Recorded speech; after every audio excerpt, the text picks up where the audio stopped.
உங்களால் முடியாததை கடவுள் பலத்தால் செஞ்சு முடிக்கணும். இந்த ஈஜிப்சியன் ஈகிள் இருக்குதுல்ல, ஈஜிப்சியன் கழுகு, இதுக்கு ஆஸ்ட்ரிச்சினுடைய முட்டையை சாப்பிடணும்னு ரொம்ப ஆசை. ஆனால் இந்த ஆஸ்ட்ரிச்சுடைய முட்டை இருக்குது பாருங்க, பயங்கர ஸ்ட்ராங், ஈஸியாக உடையாது. இந்த ஈஜிப்சியன் ஈகிள் என்ன பண்ணும், ஆஸ்ட்ரிச் எக்கை எடுத்து ரொம்ப தட்டி கிட்டி என்னென்னமோ பாருங்க, எப்படியெல்லாம் ட்ரை பண்ணி பார்க்குது பாருங்க, முடியவே முடியாது, கஷ்டம். ஆனால் இந்த ஈஜிப்சியன் ஈகிளுக்கு ஒரு ரகசியம் தெரியும், தன்னால் முடியாது. ஆனால் இந்த ஆஸ்ட்ரிச் எக்கு மேலே ஒரு கல்லை தூக்கி போட்டால் கண்டிப்பாக உடையும்.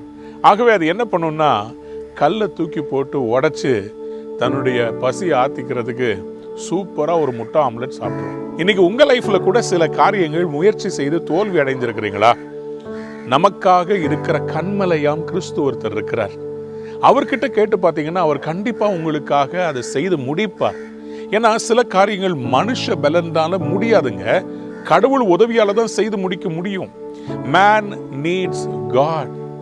ஆகவே தான் மத்தேயு எழுதின சுவிசேஷம் 19:26 ஆண்டவராகிய இயேசு சொன்னாரு, with man this is impossible, but with God all things are possible.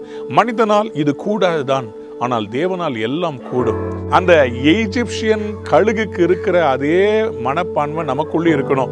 என்னால் முடியாததை என் கடவுளுடைய ஒத்தாசையோடு நான் செய்து முடிப்பேன். இன்றைக்கு நீங்கள் அந்த பிஸ்னஸை செய்து தான் முடிக்க போறீங்க, அந்த வேலையில் ஜெயிக்க போறீங்க, உங்கள் குடும்பத்தின் பிள்ளைகள் நல்லா படிக்க போறாங்க, எக்ஸாம் எழுத போறாங்க. எக்ஸாமை பார்த்து பயந்துராதீங்க, உங்களால் முடியும். ப்ரே பண்ணிட்டு எழுதுங்க, நல்ல மார்க் வாங்குவீங்க. உங்களால் முடியாததை கடவுள் செய்து முடிப்பார். God bless you. Have a wonderful day. Nothing is impossible with God.